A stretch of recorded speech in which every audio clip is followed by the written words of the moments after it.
Rau rangatira mā, tēnā tātou katoa, e rongi e te kaupapa here o te rā, o te wiki, o te marama, o te rā, o te tau. Arā, ko te reo Māori.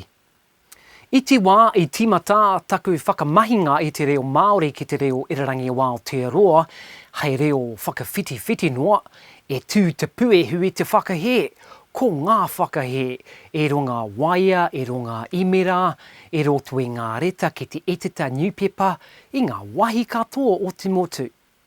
Engari, hi toko iti no iho te hunga whakahe i te hunga e tautoko mai ana, Māori mai, Pākehā mai, tauiwi mai hoki.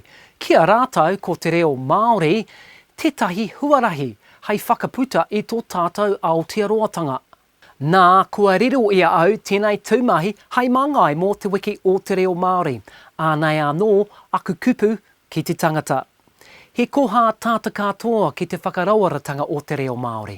Pōhiritia te reo Māori ki tō wāhi mahi, ki tō hāpiri hoki. Ākina ati te tangata ki te kōrero, ki te ako hoki. Pōhiritia te reo Māori ki tō ao. Whakahua tikahia ngā kupu Māori i ngā wā i kōrero Pākehā ana koe. Aha koa iti, āko nā, kōrero hia. Āko nā kia nui ake, whakamahia tau i mohio ai. Kia kaha te reo Māori.